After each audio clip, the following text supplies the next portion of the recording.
Welcome to the Upland Nation podcast. On location this week, I'm Scott Linden. No, not very far, just across town to the my old stomping grounds, where I'll be interviewing pro dog trainer and pro chukar guide, former neighbor Tim Curry. Yeah, he moved in about the time I moved out, but we're still friends, and hopefully we'll hunt together this year. Tim is with CentralOregonSportingDog.com, so if you're looking for gear or you're looking for help, Tim is a guy. We'll learn from him a little bit of everything about something in the field, something to bring along in our Handle It segment, and then also some lessons for both us and our dogs. We'll also talk with you, of course. I asked on social media what's in the back of your truck that we should bring along. Your answers were enlightening and very useful. That's up on the agenda. And as I mentioned, Tim Curry will be joining us for the Handle It segment as well, where we will talk about one of the pieces of critical field gear that he always brings with him when he's hunting, for fun or professionally. And the Upland Nation podcast, as always, made possible by Sage and Breaker Gun Care Products, Pointer Shotguns, Mid-Valley Clays and Shooting School, TrulockChokes Tubes, MidwayUSA.com, and Purina Pro Plan Sport dog food. Well, if you haven't heard by now, out in the West, the bird numbers are pretty strong. I'll talk to a lot of people during our, Western, the Oregon and Nevada chukar and quail opener, looking real good out there. Had rain at the right time. Evidence of at least a double hatch in some places, and some fascinating, interesting habitat anomalies. Found chukars in quail habitat more than once, mainly because there are so many. They're probably getting boosted out of their usual haunts, but they are there as well.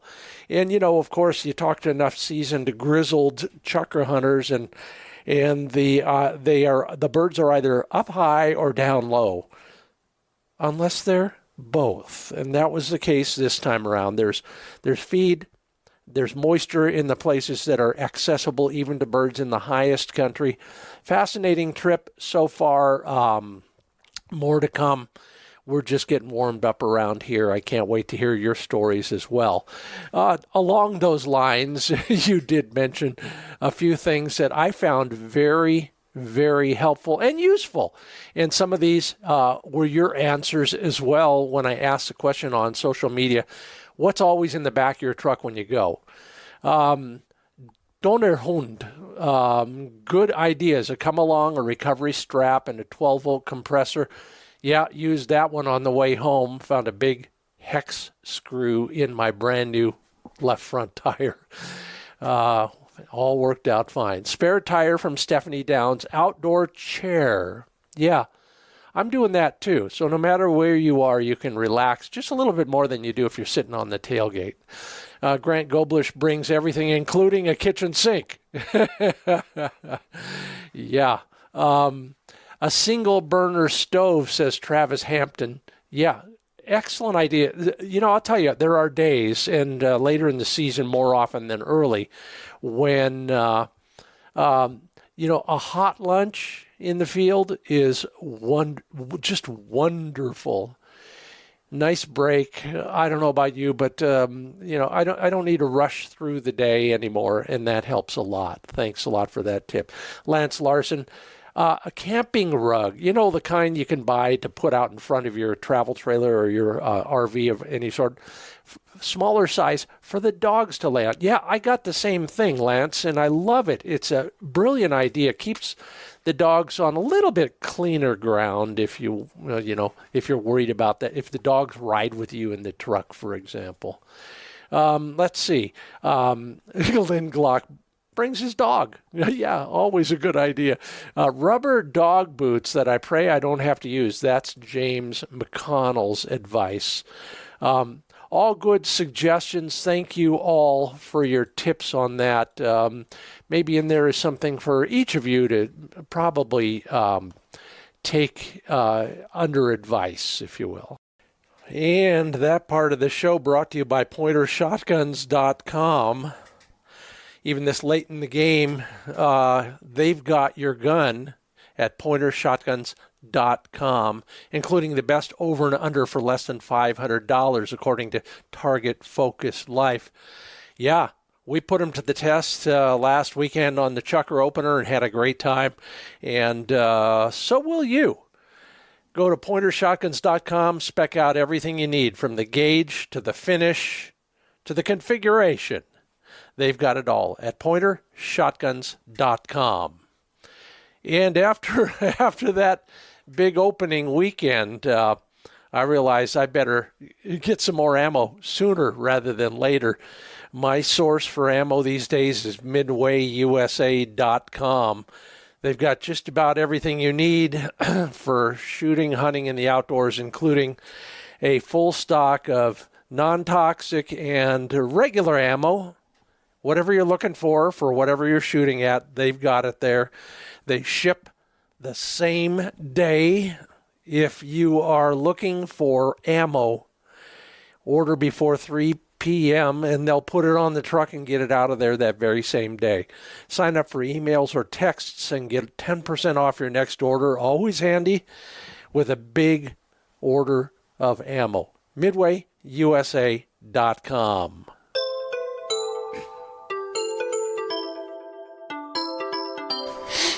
Well, we are sitting here in a nice RV overlooking the training grounds at Central Oregon Sporting Dog. Yeah, I used to, if you lean forward and stand on your tiptoes, you can see my old place over there. But, of course, the moment I moved out, Tim Curry moved in. And we don't see each other near enough.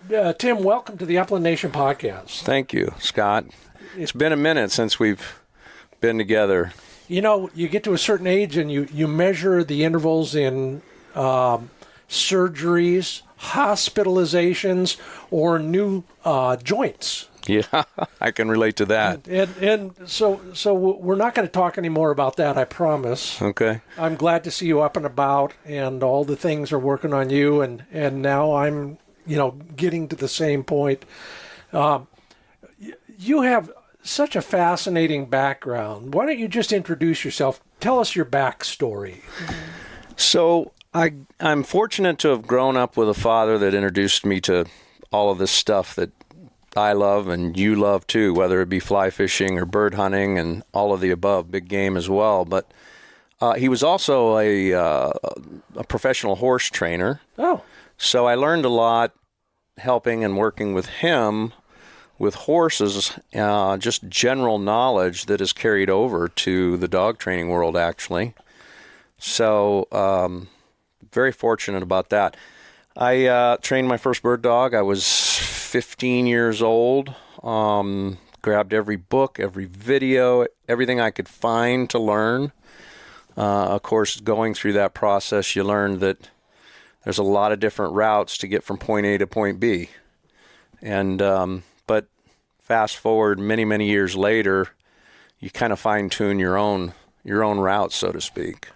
Yeah, it's absolutely true, and I agree 100%. It's almost funny. You learn from everybody else, and then you adapt to your whatever your situation is at that point. And I find that to be absolutely true, especially when I start writing it down. Mm-hmm. When I'm doing an article for somebody, all the stuff that I absorbed from other people, I'm interpreting it a little bit differently. Sure. And, you're not alone in all this. You're well aware of the legacy of bird dog trainers who came out of the horse world, Delmar Smith being the most notable. Exactly. But there are others out there as well. And do you think there's any correlations between the two? I think just through experience and what I've seen, I'll have people come and help and people that want to be trainers or assist me in training. And I have noticed if they grew up with a horse background, they adapt very quickly to reading the dog, mm-hmm.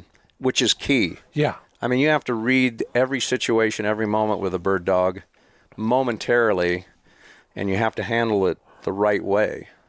And that comes through time and working with lots of dogs. I work with Ronnie Smith a lot, and Ronnie, is a dog whisperer. Mm-hmm. And I think that's what you're talking about there is you stand back and you just watch. And when you watch, you learn, don't you? You do. I just gently guide dogs. And, that's what I like to say. There's a few sometimes that maybe they're jerking on the other end of that check cord a little hard. But, no, if they're born with all the right instincts, it's amazing what you can do with them. Oh, no doubt about it. But you're beyond a bird dog trainer, and we'll get deeper into that as well. But you have an interesting perspective. We were talking off mic about your guiding experiences and all of the places you've guided, places I've been, places a lot of folks who are listening have seen on my TV show. Sure. But others as well. What do you take out of that overall guiding experience, and what's it like being a pro bird hunting guide? It's I enjoyed it to no end for many, many years and got into it fairly young and traveled amongst 3 different states, guiding mostly birds, but big game and some fishing as well. And definitely was living the dream. But, age starts to happen. You get tired of sleeping on the road and all of those things. But it's can be dangerous at times. You've got people out there that maybe a gentleman that's an avid hunter brings his whole company, and there's 10 people that haven't hunted. Yeah. Yeah. And I know you've seen it. Sometimes it's that one guy that's hunted just a little bit and thinks he knows everything. Yeah. Well, the same could be said about dog training. True. We're all still students of dog training. I learn something every day. Yeah. Every day. And as I think your book title, it's the dogs sometimes that are often, they're doing the teaching if we're listening. If we watch carefully and like you said, listen, absolutely. And if we're not, then we probably shouldn't write the book. Yeah, true. Well, tell me a little bit about what you love most about particularly dog training. We're also, by the way, everybody, we will be talking chukar hunting. In fact, my God, I don't think it's been the last time I saw you, but the last time we spent any quality time together was on a rainy day over there in that place almost to the border. Yeah, that's as much detail as we'll give them, but yeah, it was a chukar hunt. Yeah, it was. Yeah. So tell me about the dog training thing. What is it that trips your trigger? So to bring in a young dog, maybe it comes in for our puppy head start, and the plan is for it to come back later when it's older, but to wake up those instincts within that animal. I tell people, I said, I want you to think of what you brought me as a suitcase. It's my job to open that suitcase and see what's in there. The sire and dam are responsible for putting it there, but it's my job to wake it up. To wake that up and see it, and obviously that can be at different levels with different dogs, but is quite amazing to me. And then to guide them to success and see the owners take that and continue with it is, for me, it's rewarding. I built cabinets for a while, and putting your time and effort into building a cabinet and the woodwork and the finish work and then putting it in the home and stepping back and seeing the finished product was also rewarding. You just added 2 great analogies to dog training. The suitcase one I want to get back to in a minute, but you're absolutely true. At any point in time, if they bring a dog back for some reason, you can say, "Yeah, I did that," and it's very gratifying. But I want you to open the suitcase on the young dog. What's on the top of the pile? Well, if we're talking dogs in general, meaning not specifically a pointing dog or a lab or a flusher, I would just say bird desire or drive, if you want. They've got to have that. Yeah. If they're not interested in searching and finding and hunting, and hopefully people are doing their homework, buying from a reputable bloodline, whatever breed they select. There's so many different directions we could go in a discussion like this as far as how to find the right bird dog or You know, and I think people should take more time and care in that than they do. That's what I see. Yeah. I'm laughing. If you can't tell, I'm laughing inside. I'll be visiting with a young dog that finally came from some decent bloodlines. On Friday night, I'll be visiting with him and his owner, who has, until now, purchased all of his bird dogs out of a cardboard box in front of the Safeway store. And God bless them all. They've been great. Oh, you might get lucky for sure. He's a great human. Yeah. And so it works out pretty well, but you're absolutely right. Let's talk about bird. I guess we'll call it prey drive. Okay. When I was way more active in NAVDA, we'd go to a training day, or even worse, a natural ability test. Mm-hmm. And there were dogs at that test that had never seen a live bird before. Mm. And they're going to be tested on live birds that day. Mm-hmm. What can you do as a trainer to avoid that train wreck? As a breeder, I'm going to take it back even farther. Yeah. We our short hair litters or our lab litters, and of course we're dabbling with English cockers too. Yeah, I can't here. wait to talk about it. But when they leave here at 8 to 9 weeks old, we've already had them on birds. Yeah. As a breeder. Yeah. So in a perfect world, a buyer, whatever breed they're looking for, does their homework, buys from the right breeder that's hunting lines and then already done that. But I certainly would rather show up at that test like you're talking about with a dog that had been out and had some fun and some puppy head start on birds. Yeah. Well, how do you do it? You got you got puppies, you got a litter of short hairs. Yep. At what age and what do you do? So I might start with just a wing when they're little Yep. in the whelping box, just to pack around and chew on, smell, whatever. Might toss it for them. And then the next step is, we use homing pigeons for most of what we do because they come back. We don't have to shoot them, and then they're reusable. But, we've got what we call a pigeon hobble right out there on the training table that we can see from where we're sitting that allows, and that's usually when I first put a pup on a live bird, it's hobbled. And the reason for that is it allows that bird to fly a little ways, but it slows it down, and then it's going to land, and those pups get to run up there to it. Yeah. Point it if they want to, chase it, maybe they grab it, pack it around. At that point, we're just trying to wake up what's in that suitcase. Yeah, you're not training the retrieve or steadiness. You like you said, waking it up. Sure. Yeah. I'm looking at it because a lot of times I'm going to keep a pup out of one of our litters, and I'm looking for that one that I think is the one I want to keep for breeding purposes and for my own use. But and that's the thing. Even within a single litter, just like people, they're different personalities. One pup can be more driven, have more drive. Another one could be softer, a little more docile. And those dogs need to be trained differently too. Yeah, I understand that. And again, it's reading the dog, and we all have, as an assistant producer many television series ago told me, just like a cop, there's a continuum of force. Mm-hmm. With some dogs, you can be basically very subtle and gentle, but certain dogs need more and more. I don't think we ever progress to the taser stage with a dog, but there are a bunch of interim steps there. Sure. Let's talk about it. When this will be live, we'll be at the middle of the bird season, and you're out there too, and maybe this year we'll hunt together. There you go. What are some of the things you see mid-season? People bring their dogs along, whether it's to a lodge that you guided at or just a friend or an acquaintance that you're going out with into the field. What are some of the things at the middle of the season that have fallen by the wayside, never been taught? Are there any big glaring problems that we need to be aware of that we can train for and be mindful of?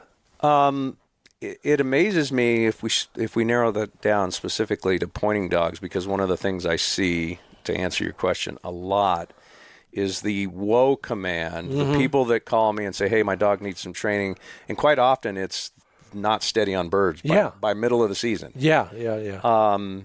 And the more drive that pup was born with, the more you've got to work at keeping them steady. But what amazes me is no foundation of whoa work on so many of these dogs, that they were never actually taught whoa. Period. From the beginning. They were just told whoa on birds. I see. Okay, got it. All right. And that's not teaching. So this actually came up in conversation earlier today with somebody. A lot of trainers these days are separating the whoa command from steadiness on birds at the beginning. Mm-hmm. And if you live in a perfect world and you have access to wild birds during training season, let the birds teach the dog is the cliche. Well, there's a lot to be said for that. A lot of that to be said. And even pen-raised birds or homing pigeons, as long as you create a wild-like situation, launchers and everything else.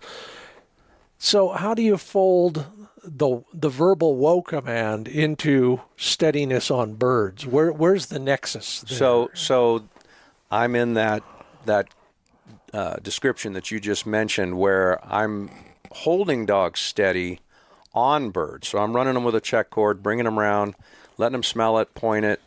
When I launch it, I'm standing on the check cord with maybe 2 inches of slack, just enough slack that they can lunge forward and then feel that restraint. Without getting garroted by a I don't want 30 speed. yards of slack.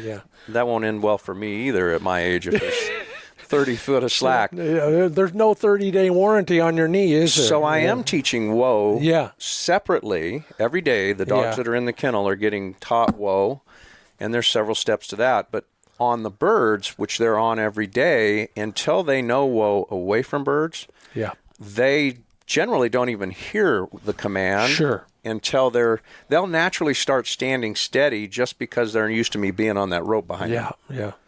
So in the field, in the middle of the season, you're hunting along with somebody you've never seen before, and if he says, "Help me, Tim Curry, Central Oregon SportingDogs.com. I need some help on this." Now, he's pointing right now, but when we get up there, he might break. Yeah.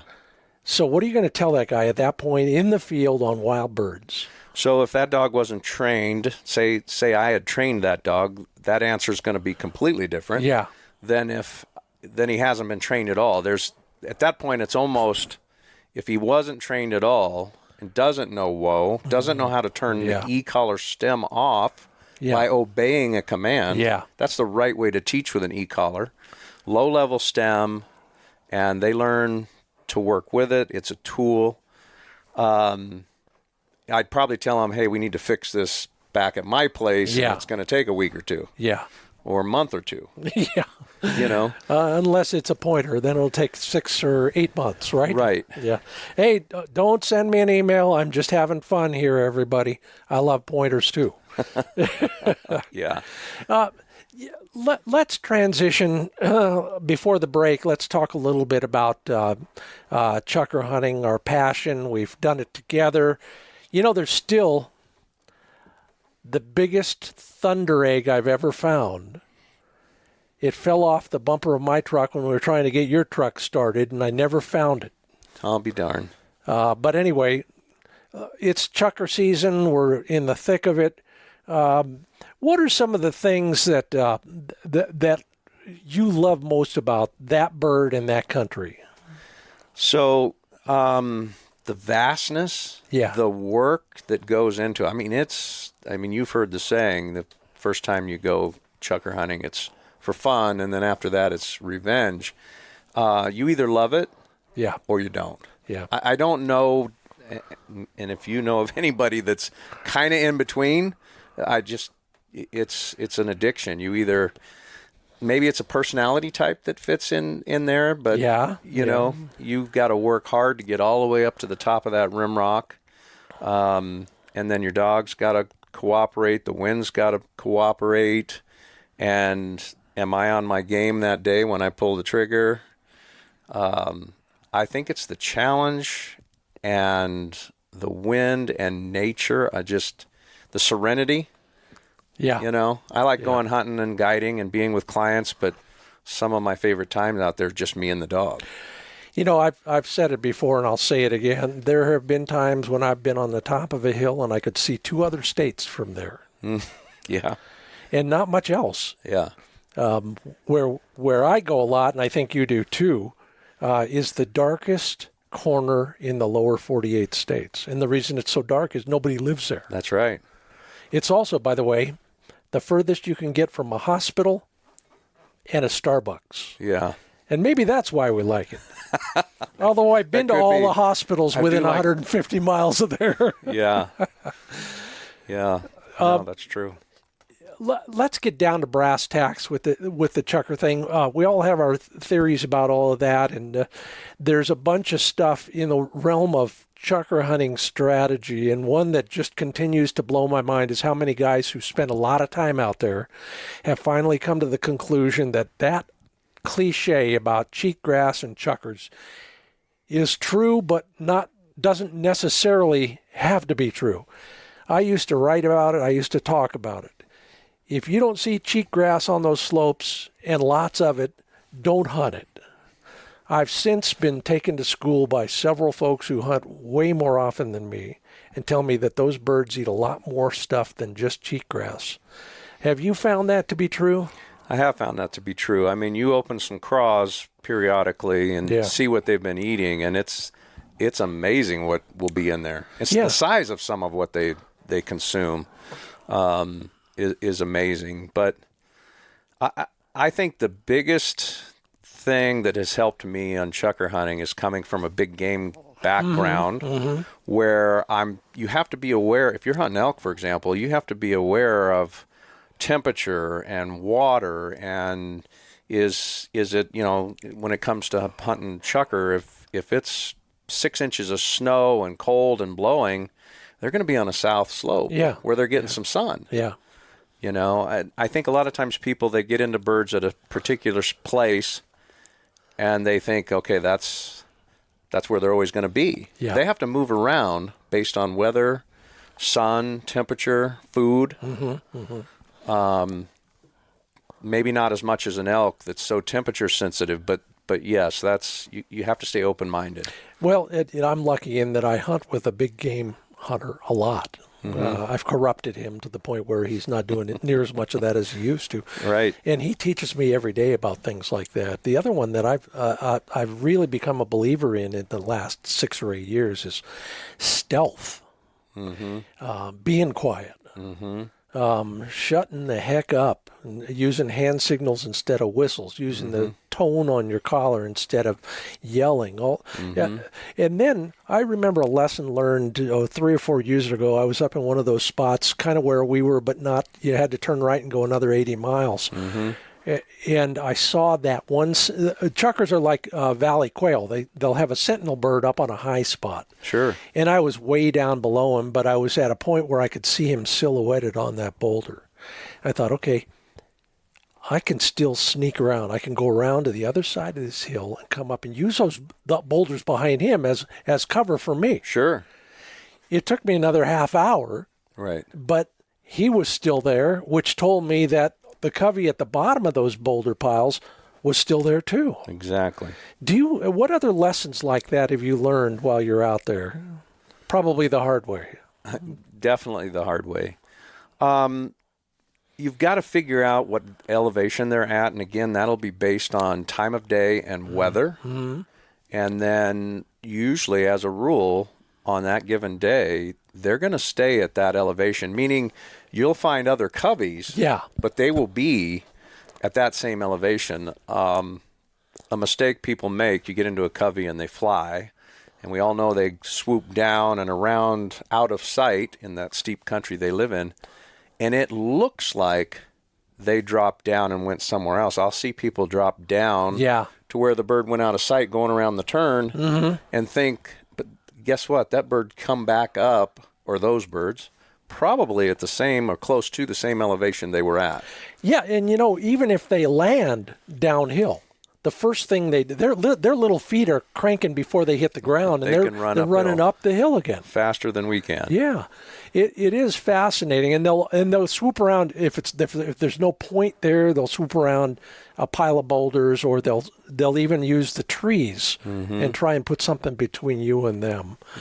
What other lessons like that? You mentioned, for lack of a better term, I'll call it a daily schedule, or the weather, the temperature, all those things affect bird movement. Can you draw any basic conclusions about that? Years ago, back when you and I went out and did a couple days in a row there hunting, I actually packed a notepad where I was tracking everything. I was tracking temperature, wind, weather, barometric pressure. The only thing I noticed consistently with everything that I could think of to track in how those birds reacted, meaning some days you couldn't get them to flush almost, which is rare. Those are the days we hope for. But I've read about those. Yeah. But no, barometric pressure definitely seemed to have a big effect on how flighty those birds were. That's the only correlation of that type of stuff as far as weather, other than the obvious. If it's freezing cold, and there's been a few years where Fish and Wildlife shut the season down because of snow and cold. Yeah. And those were seasons where many times I quit hunting before they even closed it down, just knowing how tough it was for those birds. They become vulnerable in a lot of ways besides just freezing to death. They'll come down to where any feed or gravel are exposed. And so all of a sudden every road hunter and his dog is out there shooting ground sluicing birds, for example. Yeah. I'll tell you this story, and you tell me whether it was an anomaly or not. I was filling up the gas tank across the pump from me at the only other gas tank. The only other gas pump at the place was an old timer, and he said, "Oh, how you doing?" I said, "Oh, it's been really slow. It's hot, blah, blah, blah." He says, "Well, go to that place, that creek at 1 o'clock." And we did. And here comes the line of chukars marching down the hill, hopping one by one over the last foot of stream bank and getting a drink, moving out of the line and starting to walk back up the hill. Do you think most chukars most of the time are going to key to water? I think for early season, that's absolutely huge. In fact, if you're scouting a new area for chukar, my favorite time to go scout a new area is early season, not because I enjoy the heat and the hot, but I'll locate water sources on a map, springs, not necessarily always a river or a creek. But then you got to put the boot leather on the ground and go see if that spring's actually active. But and to be an ethical hunter, I don't believe we should be right on the water. But there's got to be water present, and then those birds will roost up in the rimrock, as you know, above water. Right. But yes, early season, they're going to be closer to water. They've got to go to water. Again, that comes back to strategies changing as the season gets later, and we've got green up on top. We've got moisture up on top. Those birds that were flying down to the creek bottom or the spring to get water early season don't have to. No, whether it's rain in a little depression in the rock, and we find that all over. The other thing that you prompted me to remember is a lot of times it's artificial water. It's a cattle trough or a tank or something like that. And the birds can key in on those as well. So if you know where those are, or guzzlers. Nevada has Nevada Chukar Foundation, keep up the good work. They're building guzzlers all day, all year, for the last 3 decades, I think. And a lot of the online mapping apps will show you where those are. Right. Now, again, you got to ground truth all this stuff, and it's critical to do that. Have you found the same thing? I found the only other bird that I know of, besides ducks, that goes to water regularly is valley quail. Have you seen that as well? Yeah. No, I would agree with that. And the joy of valley quail is when you're down there looking for chukars in the low stuff, that's where the quail are going to be. And I've shot them both out of the same general area once in a while. That's nice when that happens. Yeah. Rare, but nice. Yeah, it's a nice rest for your knees. I've actually picked up a rooster, too. Really? Down in the creek bottom with some quail, and after being up on top in the chukars. But again, that doesn't happen often to get it all in one day. And the biologist will tell you that the rooster's not down there getting a drink of water. He's just using all that great cover. The thick cover, yeah. Hey, you're listening to the Upland Nation podcast. I'm Scott Linden. That's Tim Curry with Central Oregon Sporting Dog. Dogs or dogs? Central Oregon Sporting Dogs. Dog, singular. Dog.com. Man, I remember when you started. That's been I was buying all sorts of stuff from you way back in the day when you were way over there to our left and a little bit behind us. Yeah, we were doing the supply thing back then as well as the training and guiding. Well, we're going to talk more about training and guiding and more chukar hunting as well in just a moment. Yeah, so stick around. We got that. We got a Handle It segment coming up. Tim's going to share one of his pieces of gear or a training tip with us, and even more right after this. And our first half of the show has been brought to you by HiVizSites.com. See what you've been missing. HiViz sites.com. Yeah. I know it won't last, but I was shooting pretty well, especially opening day of chukar season. And I attribute a lot of that to my new HiViz interlocking light pipe system. It allows me to, see the muzzle without seeing the muzzle. I don't have to look at it, but I can still see the target.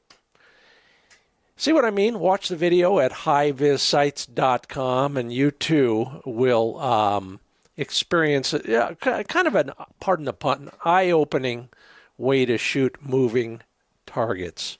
Those colored light pipes allow you to never lose the bead, such as it is, while you're looking at the target. Learn more at HiVizSites.com. And take care of your gun like I do.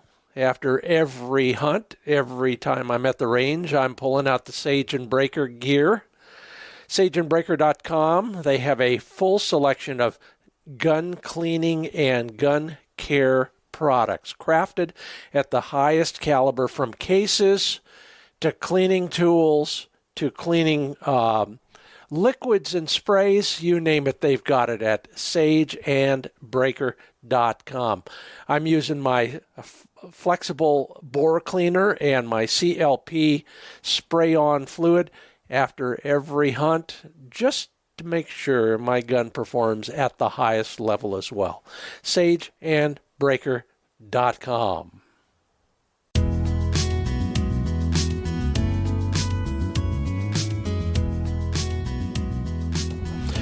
Welcome back to the Upland Nation podcast. Scott Linden here. That's Tim Curry there. We are gazing out on a big pile of training gear.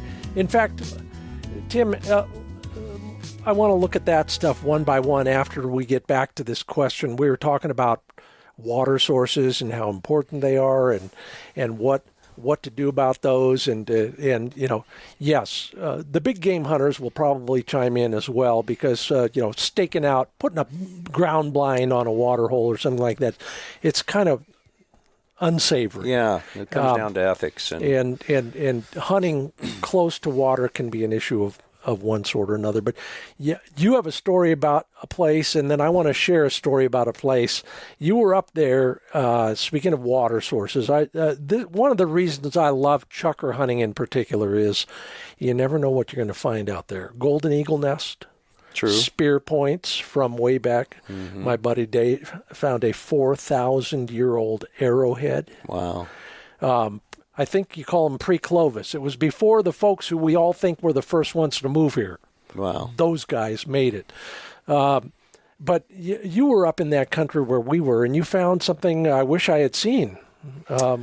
It was a old homestead. It looked like they had, the soil over there can be very clay. Yeah. Looked like they had kind of basically cut blocks out of the side of a cliff bank that was not solid hard, but kind of clay, and stacked these, for lack of a better term, we'll call them rocks, but stacked these square chunks into a shelter, a cabin. And it had one window, You could tell there were the remains of a window and a door, and then the roof, which is probably juniper limbs, with layers of grass staggered like the shingles on your house. Yeah.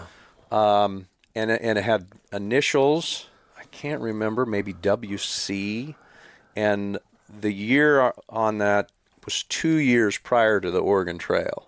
So this was a real pioneer. Yeah, and it was right on a spring. It's a year-round spring. I've never seen it dry up. They would have had to have had water, of course, just like chukars, or, we all need shelter and water and food. Yeah, I love it. I have almost a similar story. I found a place like that, and I was sitting there drinking beer at the end of the day next to the pond, which had been a dammed-up spring.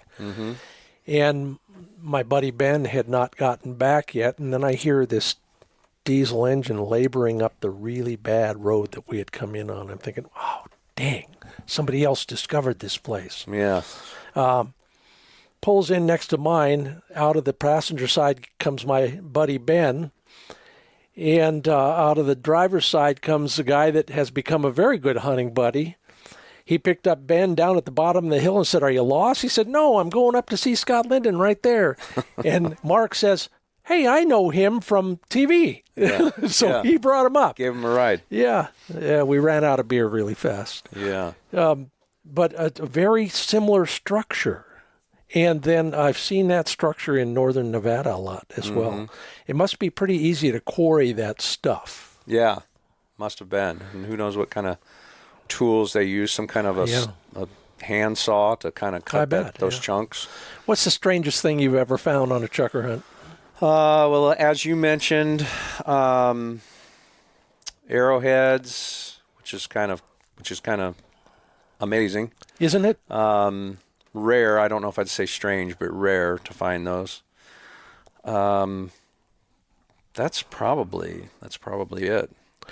I find a lot. Maybe I just go to different places than you. Maybe there used to be too much traffic because there's always pictographs or petroglyphs. Okay. Harder to find, and if you're not paying attention, you're probably going to walk past them anyway. Yeah. But those are kind of cool too, to know that some other hunters were there 1,000 years ago. Sure. And then there's the usual stuff. I'll never forget a dried out, desiccated cow, skin on, nothing inside. Inside was the pack rat nest. I'll be darned. Yeah. You know how long we've been going there? That thing started like that, and it's now, there's hardly any bones left. Yeah. They've just been scattered. Yeah.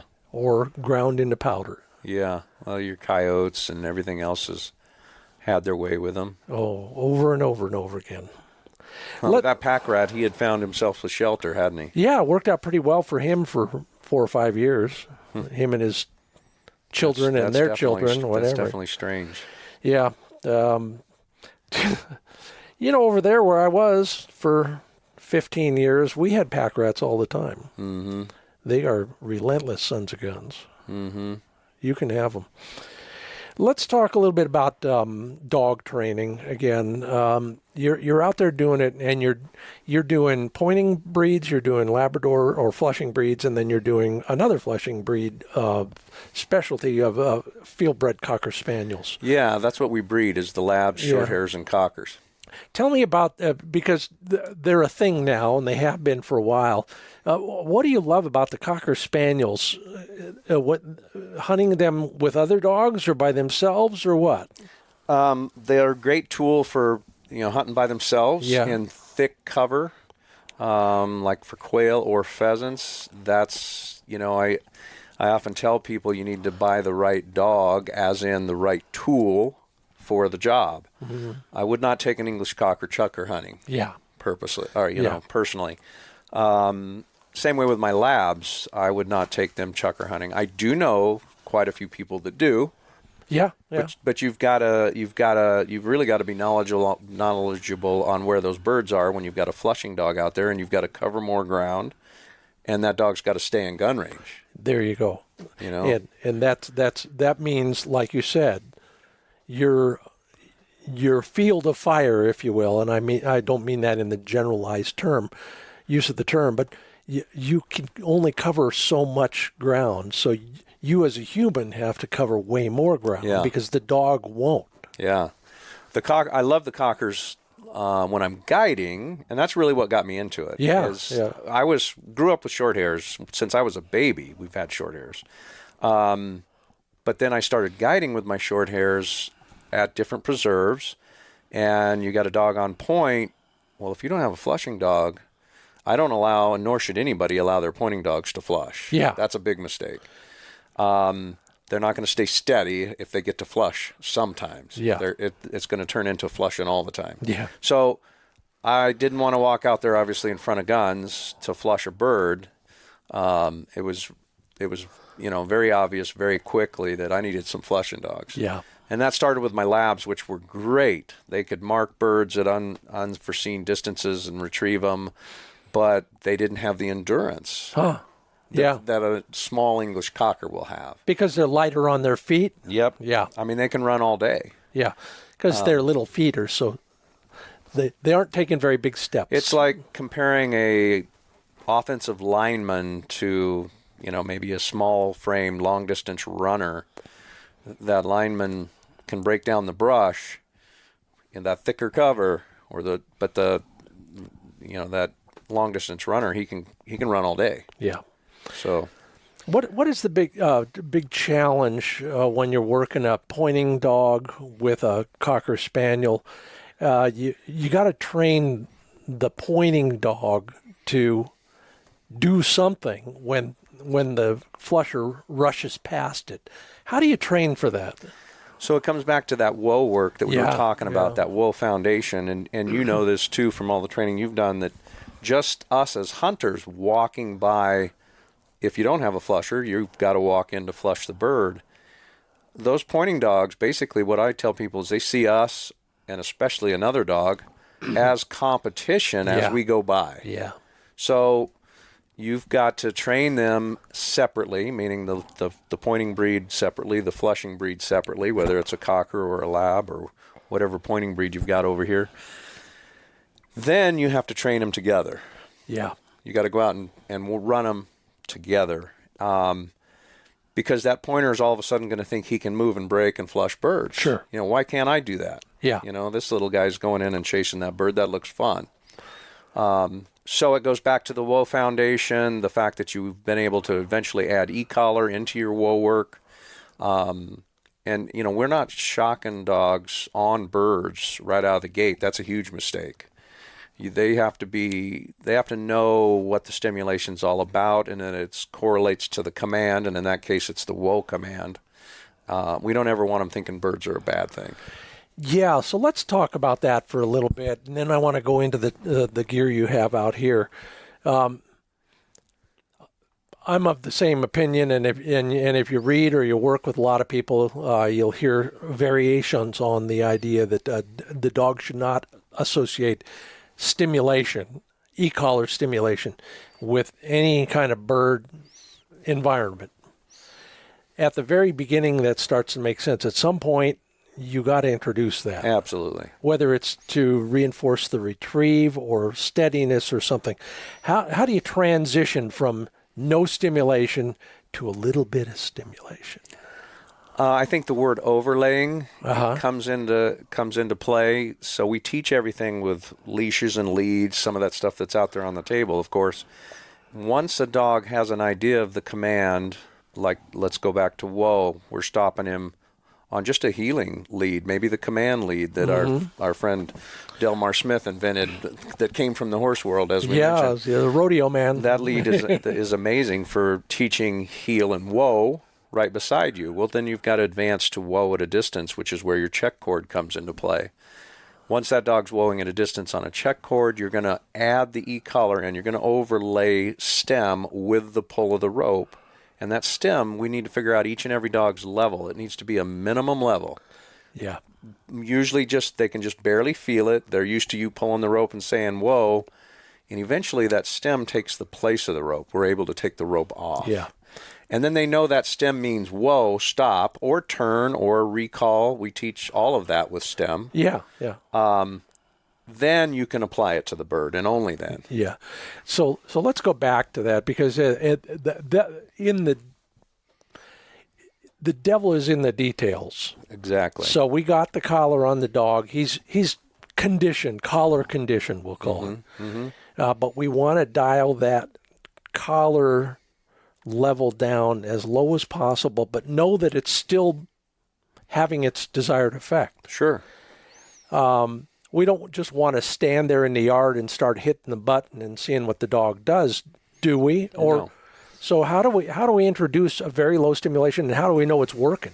Okay, so the first step is to figure out a dog's level. Yeah. And in that situation, basically, I just put it on the dog, young, old, whatever. We don't pick them. People bring them to us. Yeah. And we get them at all ages. We'd love to get them when they're pups, and a clean slate. But I put the collar on. I start at 0. Yeah. And with no commands, no whistles, the dogs, I want him just kind of running, playing, doing whatever he's doing. I'll just hit one button, and I go up a level at a time. And what you're going to see when he finally feels it is his ears will perk up. His head will crank around, like it'll look like he heard something. Good point. That's an indication that, bam, he just felt it. He doesn't know what it is. Yeah. And some people haven't actually taken an e-collar, maybe put it on their wrist or something, and started at a low level. Most of us have been to the back doctor and had stem on our muscles. Yeah. And it feels amazing. It's very similar when used properly at a low level. You know, you just said something that reminded me. A lot of dogs, like you said, they'll look at you because maybe you know what that thing is that they've just noticed. The other thing is the vibration component on a lot of these collars will do that as well. And I use that a lot now because it's a lot harder to screw up vibration than stimulation. You need them both, obviously. Right. So we're going to watch for some obvious visual signal from the dog That says that he's now feeling it. Yeah. Yeah. Yeah. And then that's your I call it a level 2 dog, if that's where he feels it at. That's, if I've got one of my other trainers here with me and we'll converse, I'll say, hey, this dog's a level 2 dog. Yeah. And within a level 2 on the collar that I'm using, there's a low, medium, and high of that level. Yeah. And depending on what's happening and how driven that dog is in the moment, you might have to go up. Yeah.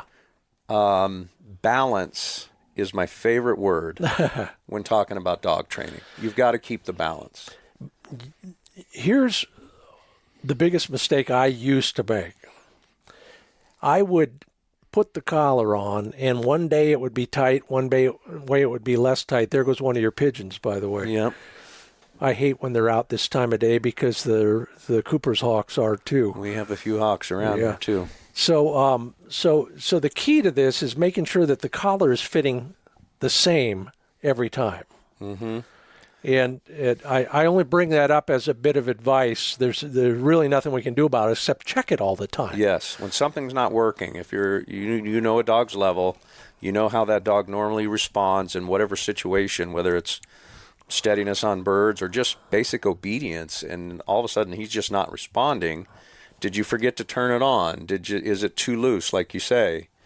We have to be aware and check it. Yeah. Is the battery dead? Did I forget to charge it? Good point. Or if you're running 2 dogs, are you pressing the button for the correct dog? Oh, God. We've all done that. Yeah, we have. And I'll run 3 dogs sometimes, and that's, geez, I better not be chewing bubble gum. I'll mess it up for sure. No, I don't know how you guys do it. I actually talked to somebody a few weeks ago who ran 8 dogs once. Yeah. Now, that's just showing off. Yeah. Yeah.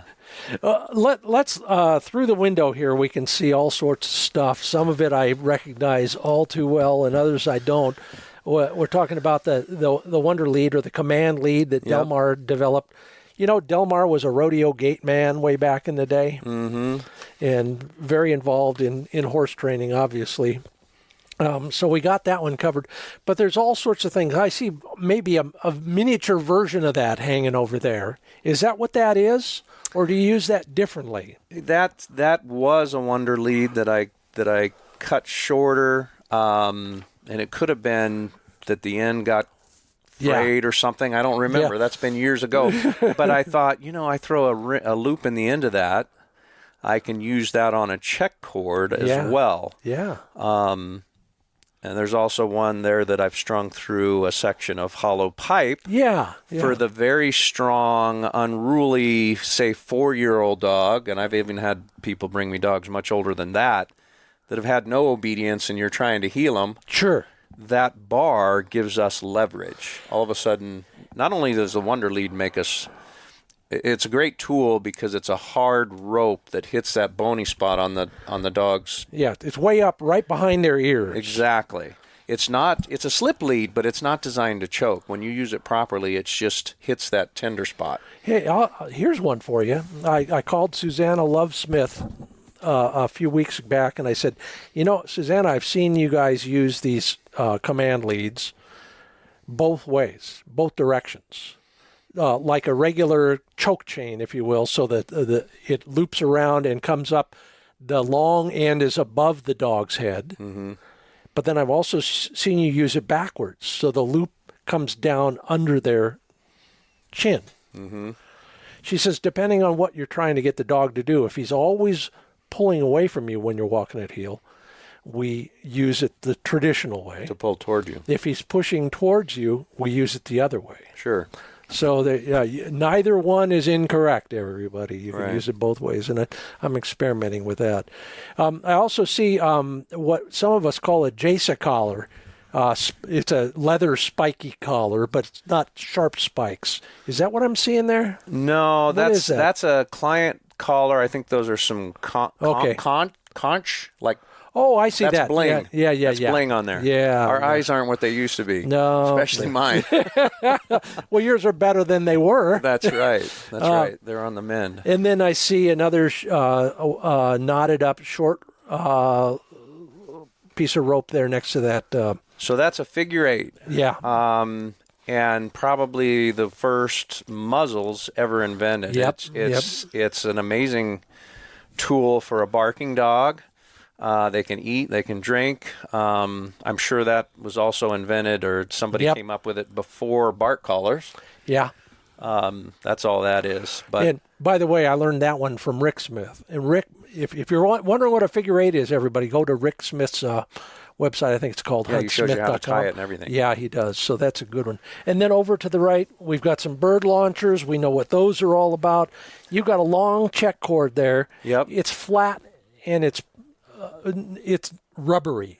Yeah, so if you look behind it hanging on the fence, there's 2 more check cords. Okay. So, and to get to what you're mentioning, I have different lengths and different weights for different dogs. So if it's a kind of a soft dog that doesn't want to get out and run, again, to find the balance in the world of dog training, maybe I've got to take the check cord off or start with it off at first. Yeah. And then put it on. If it's a big, unruly dog, that 30-foot heavy solid core check cord there, it creates a lot of drag and friction. Yeah. So it slows that dog down. Sure. It's easier on my rotator cuffs when I'm trying to teach him to whoa or to turn on command. Yep. So different lengths of cords and the materials. The rubberized stuff is great when it's wet outside. Oh. Doesn't absorb moisture. And you don't get rope burn. The other big heavy rope that's actual rope, you better have a pair of leather gloves on when the dog's pulling that. And that's almost de rigueur when in instructions. Yeah. Get a check cord and buy a pair of leather gloves. Yep. Going down the table farther, you got your bird launchers, and we love them, and I'm a big believer. Then you've got and let's just put in a plea to everybody: don't buy the cheap blank pistols. Oh, no way! Invest in a $300 pistol from the very beginning. You will be ahead of the game. Believe me. I have 2 of those. One in a .22 caliber. That one that's laying there is a .209. Yeah. And the .22 with the light loads is much quieter. Yeah. So for first introduction, I'm using a quieter load. Yeah. And everything, that's another thing we could talk for 2 hours about is gun introduction or lack of by some people. And then you got a bunch of bumpers, and I'm flattered that I think I still see one of my bumpers out you there. Gave that to me. The Real Bird bumper. If only that had taken off, I wouldn't have to be doing a stinking podcast anymore. Yeah, Mai Tai somewhere. Yeah, somewhere far away, tropical. Yeah, but in the middle is one. It's PVC, and it's got 2 square pieces of wood. We would call it a buck, I think. Exactly. I made that. And then I wrapped the PVC with rope just to soften it a little bit. Yeah. But the idea there with for a buck, as you say, is it elevates it for when we're working on conditioned retrieve, so that the dog can easily get under it to pick it up. Yeah. That's the square ends. Yeah. Versus the round dummy or item is laying flat. Yeah. On the surface. I just got a comment. Those guys, we're in the middle of fire season still. Oh, yeah. 2 of them. There right goes there. 2 of those retardant drops. Those are the big ones too. Yeah. Very heavy air tankers, I think they call them. Going over. Why aren't they going that way and getting the one by my house? Yeah. Anyway, so yeah, and there's more and more, and maybe I'll take a picture or 2 and share it with everybody. But I just realized that all of this stuff is on top of perhaps the most important tool of all. The conditioned retrieve, or as it used to be called, the force breaking table. And you want, these dogs need to retrieve to at least within a step of you, and it depends on what you're doing. Sure. If you're competing in a retriever trial and that dog doesn't bring it right to hand, you're not going to win that trial. No. If they drop it, that's points. So, yeah, when we need to teach them to retrieve or know that they're going to retrieve, that's what that table's all about. Do you ever use it to enforce steadiness on birds? Do you use it as a whoa table as well? Or I don't. Going back to being 15 years old and reading every book, I've done the whoa barrels, and I know there's plenty of people that still do. I do have a whoa board right over there. Oh, yeah, yeah. Right by my whoa post. And there's a lot to be said for them stepping off of that platform when you're teaching whoa. They know they've moved. Yeah. So it helps magnify that. Good point. So yeah, we could do this all day, and we'll do it again soon, I promise you. That's Tim Curry. I'm Scott Linden. Tim is with CentralOregonSportingDog.com. This is the Upland Nation podcast. I've learned a heck of a lot already, and we'll do more. We'll talk in the truck on the next hunt, for that matter. Absolutely. Tim will be back to clue us in for one more bit of advice in the Handle It segment. That'll be coming up in just a moment after these commercial messages. TrulockChokes.com is the choke tube of choice for me. Yeah, crafted, precision made, let me call it that, with the tightest tolerances on state-of-the-art CNC equipment. If you are missing more birds than you think you should, go out and pattern your gun. See where the holes are in that pattern, and then take a look at one of the choices of over 2,000 choke tubes available at TrulockChokes.com. TruLock chokes.com. Their quality control program is second to none. They use American steel, and it's made right there in Whigham, Georgia. TrulockChokes.com. And Flick is fueled by Pro Plan Sport dog food from Purina. That was a great Freudian slip. I was going to say Pro Plan Sport dog fuel, which it is. Designed for active, hard-working dogs just like mine and yours. High-protein formula with real meat as the first ingredient. That's what the dog needs when he's working every day in the field. Learn more about the formulations, the choices, the various protein sources out there at ProPlanSport.com. There's a reason Pro Plan Sport fuels the most sporting dog champions.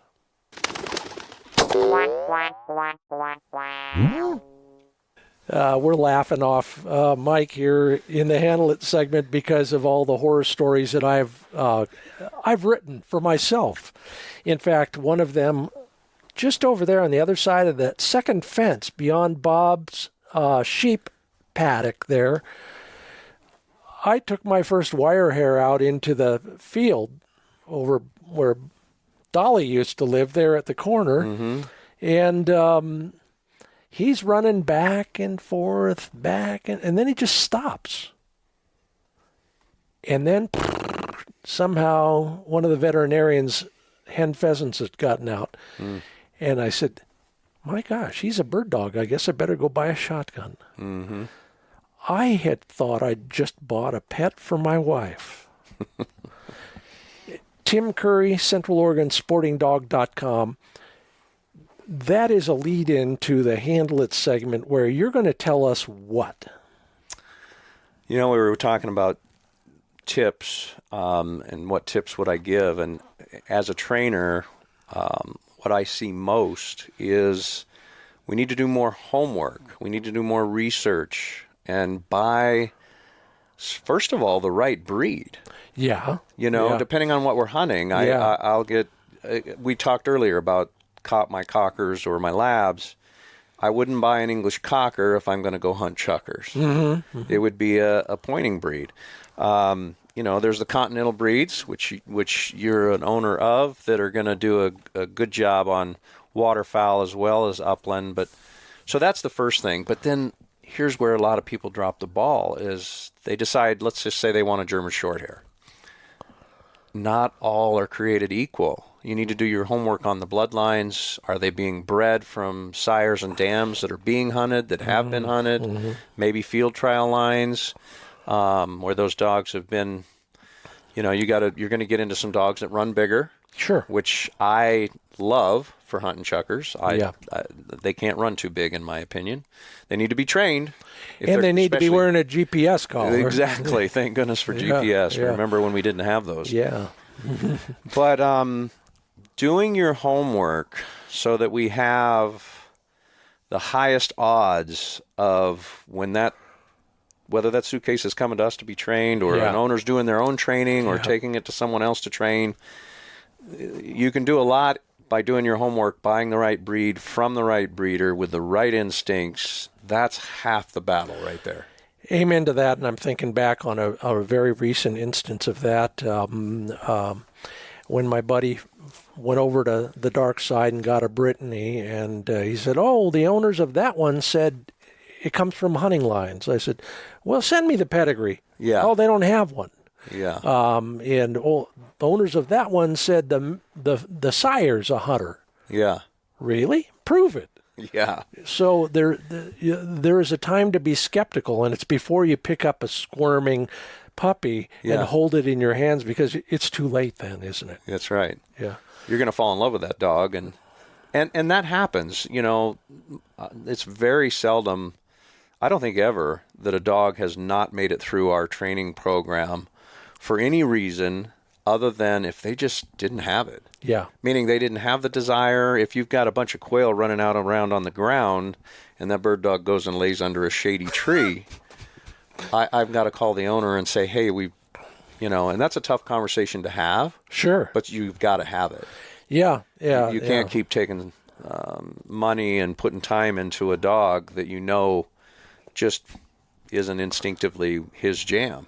Yeah. So it pays to be a little bit less starry-eyed early in the process. You know what leads to some of it is sometimes it's what's available. People are ready for a dog. Yes. You know, we went through a time here with COVID where people were coming out of the woodworks to buy dogs, and I was not selling some to people that they called and wanted to buy a dog. They didn't even know what breeds I had. Yeah. That's not my customer. Yeah, and if you take that to its extreme, we're buying a dog that maybe is mainly show lines or maybe the wrong breed. We need a flesher, or we need a more laid-back Labrador versus a high-strung pointer. Sure. Something. Well, that's great advice. It's not dog handling advice. It's dog obtaining advice that we all could stand to have. As a reminder every once in a while, Tim Curry, again, Thanks for being part of the Handle It segment as well on the Upland Nation podcast. Enjoyed every minute of it. Great to be back in my old stomping grounds. We'll do it again sometime. Thanks so much. You're very welcome. Thank you. Yeah, it's paying off. You've seen the pictures. The joy of a shooting lesson at Mid-Valley Clays and Shooting School is the instructors are hunters. They know what works on the range, but also in the field. And if you're shopping for a new shotgun, maybe you want to go to a smaller gauge. Well, they are sub-gauge central. Learn more at midvalleyclays.com. Take a look at the gun room there. They got 20s, 28s, 410s, always in stock. Call Dave Fiedler. He knows guns and hunting. A great first stop on your venture into the gun shopping world. Learn more at midvalleyclays.com. And on that note, thank you for all of your wisdom, Tim Curry. Appreciate that and learned a lot from you. Thank you if you told one person about the Upland Nation podcast. That's how we grow. If you left a rating or a review, all the better. Thanks to all our sponsors, Sage and Breaker, Purina Pro Plan Sport, MidvalleyClays.com, TrulockChokes, MidwayUSA.com, Pointer Shotguns, and HiViz Shooting Systems. Always something to talk about at the Facebook pages, the Instagram, Twitter, or X, depending on what you think of that guy. It's all right there. Thank you for listening, for all of your help with those questions on social media. I'm Scott Linden. Appreciate your listening to the Upland Nation podcast.